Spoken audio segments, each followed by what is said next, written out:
जय श्री कृष्णा एवरीवन। स्वागत है आप सभी का एक बार फिर से हमारे यूट्यूब चैनल संस्कृत साहित्यम पर। दोस्तों, वीडियो बहुत दिनों बाद आ रही है और इसका कारण क्या है उसको हम वीडियो के एंड में बताएंगे। और हो सकता है कि आप लोग वीडियो को सुनते सुनते भी यह पता पड़ जाए आप लोगों को कि क्यों वीडियो इतने लेट से आ रही है। तो आज हम लोग बात करने वाले हैं अशांत मन पर। हमारा टॉपिक है कि अशांत मन को शांत किस प्रकार से कर सकते हैं। इस पर अष्टावक्र गीता में एक श्लोक मिला हमको, जिसको हम आपके साथ शेयर करना चाहते हैं। तो चलिए प्रारंभ करते हैं। ऋषि अष्टावक्र जी राजा जनक से कहते हैं, सुख दुखे जन्म मृत्यु दैवा देवेति निश्चयी साध्यादर्शी निरायासः कुर्वन्नपि न लिप्यते। अर्थात सुख दुख जन्म मृत्यु दैव योग से ही होता है, ऐसा निश्चय वाला व्यक्ति साध्य कर्मों को देखता हुआ और निरायास कर्मों को करता हुआ भी उनमें लिप्त नहीं होता। कहने का भाव क्या है? यहाँ पर ऋषि अष्टावक्र जी यह कहना चाह रहे हैं दोस्तों कि जो सुख दुख मानव के जीवन में आता है, जन्म मृत्यु होती है, ये सब दैव योग से होता है, यानी ईश्वर की इच्छा से होता है। यह मनुष्य के अधिकार में नहीं होता, यह मनुष्य के हाथ में नहीं होता है कि जन्म कब होगा हमारा, मृत्यु कब होगी, हमारे जीवन में कब सुख आएगा कब दुख आएगा। ये सब कुछ भी हमारे हाथ में नहीं होता है, ये सब ईश्वर की इच्छा से होता है। तो यही बात यहाँ पर अष्टावक्र जी कह रहे हैं कि यदि मनुष्य के अधिकार में ये चीजें होती तो वह दुख और मृत्यु से हमेशा के लिए मुक्त हो जाता। ऐसा आप लोगों ने सुना भी होगा कि यदि हमारे भाग्य हमारे हाथों द्वारा लिखे जाते तो सबसे पहले मनुष्य अपने भाग्य के जितने भी दुख हैं, जितने भी क्लेश हैं, उन सबको मिटा देता, केवल सुख और प्रसन्नता ही लिखता। तो इसलिए दोस्तों, ये सब कुछ ईश्वर के हाथों में होता है, मनुष्य के हाथ में ये सब नहीं होता, वह केवल भोगता ही है। अतः ज्ञानी इन्हें दैवयोग से होते हैं, ऐसा निश्चय करके करने योग्य जो कर्म होते हैं उन्हें ही करते हुए प्रयास रहित कर्मों को करते हैं। कहने का भाव यह है कि जो ज्ञानी जन होते हैं उन्हें ये मालूम होता है कि ये सब जो सुख दुख आते हैं मानव जीवन में, जन्म मृत्यु होती है, ये सब ईश्वर की इच्छा से होता है। इसलिए ज्ञानी पुरुष सदैव उन कर्मों को करते हैं जो करने योग्य होते हैं और इन सब परिस्थितियों में नहीं उलझते हैं कि आज सुख है कल दुख आ रहा है, जन्म है मृत्यु है, ये सब चीजें लगी रहती हैं। इन सब चीजों से परे होकर के जो ज्ञानी और बुद्धिमान जन होते हैं उन्हें पता होता है कि उनका लक्ष्य क्या है, उन्हें कौन सा कर्म करना है। इन सब का वे समाकलन करते हैं, इन सब में वो देखते हैं कि क्या चीजें जरूरी हैं, उन जरूरी कार्यों को ही वे करते हैं। तो इससे उन्हें उनमें लिप्त रहने की भी आशंका बहुत कम रहती है। जैसे आम मनुष्य जो होते हैं वे इन्हीं सब चीजों में उलझे रहते हैं। ज्ञानी पुरुष की अपेक्षा एक जो साधारण मनुष्य होते हैं वे केवल इन सांसारिक नियमों में ही बंधे रहते हैं, जन्म मृत्यु है और सुख दुख है, इन्हीं सब में वे लिपटे रहते हैं। लेकिन जो एक तरफ ज्ञानी पुरुष है उन्हें पता होता है कि ये सब कुछ तो ईश्वर की इच्छा से होता है, लेकिन हमें क्या करना है इस बात का ज्ञानी पुरुष को सदैव ध्यान रहता है। इसलिए वे इन सांसारिक नियमों में लिप्त नहीं होते हैं और दैवयोग से होना मानने के कारण वह कर्तापन से मुक्त हो जाते हैं।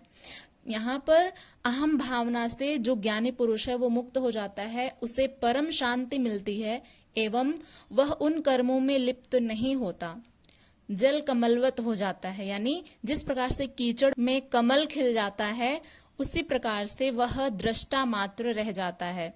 आसपास कितनी भी गंदगी हो लेकिन हमें पता होना चाहिए कि हमें खिलना है। तो आसपास जितने भी हमारे जीवन में सुख दुख रहे या फिर जन्म मृत्यु रहे, कितने भी क्लेश क्यों ना रहे, हमें पता होना चाहिए कि हमें ऊपर की ओर सदैव बढ़ते रहना है।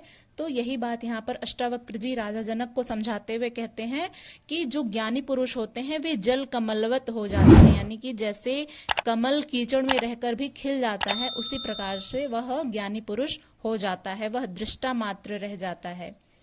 ऐसे कर्म करने से श्रम नहीं होता है, आनंद मिलता है और तनावों से मुक्त रहता है इंसान। जब हम कर्मों की फल की बहुत अधिक आकांक्षा नहीं करते हैं तो हम उस कर्म को बहुत अच्छे से भी करते हैं और हमें उस कर्म को करते हुए आनंद भी मिलता है और हम तनावों से मुक्त रहते हैं। बहुत सारा तनाव तो हमें इस कारण से हो जाता है कि इस कर्म को करने का हमें परिणाम क्या मिलेगा, जबकि परिणाम मनुष्य के हाथ में तो होता नहीं है, लेकिन फिर भी जैसा उसके मन की एक प्रवृत्ति होती है कि पहले ही सोच लेना कि इस कर्म का फल क्या होगा, तो उसकी अपेक्षा उसे तनाव मिलता है, दुख मिलता है, इसलिए वह चिंता से ग्रसित रहता है। और वहीं दूसरी तरफ ज्ञानी पुरुष इन सब चीजों से परे रहते हैं, उन्हें आनंद मिलता है, तनाव से मुक्त रहते हैं और चिंता से मुक्त रहते हैं, क्योंकि उन्हें पता होता है कि ये सब तो दैवयोग से होते हैं, हमें केवल अपने कर्म करने हैं।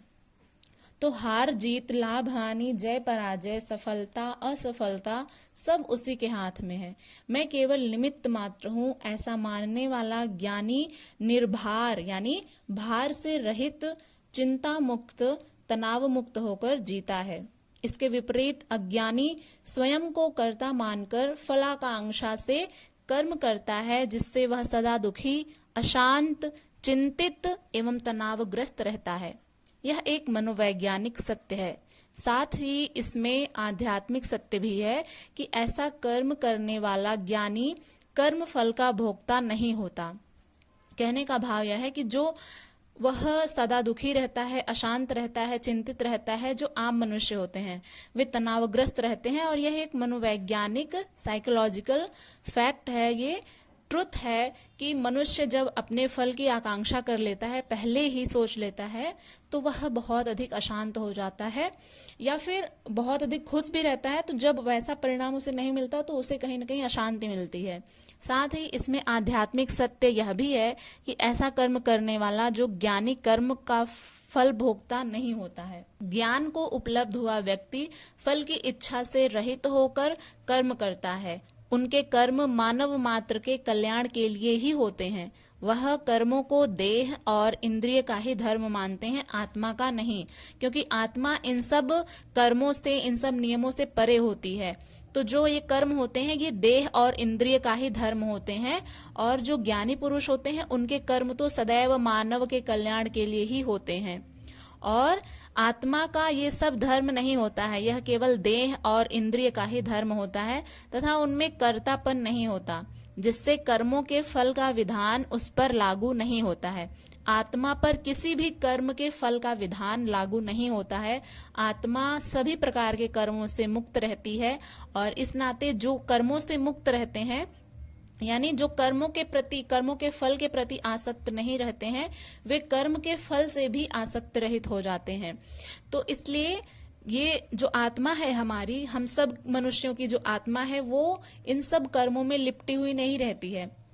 ये केवल हमारे देह और इंद्रिय का ही धर्म होते हैं। ऐसा अष्टावक्र जी यहाँ पर कह रहे हैं कि कर्मों को देह और इंद्रिय का ही धर्म मानते हैं, आत्मा का धर्म ये नहीं है, तथा उसमें कर्तापन नहीं होता है, जिससे आत्मा कर्म के फल का विधान उस पर लागू नहीं होता है।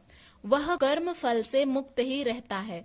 हमारा अध्यात्म इसी कारण से दैव योग, भाग्य, ईश्वर, फलेच्छा का त्याग आदि पर विशेष जोर देता है।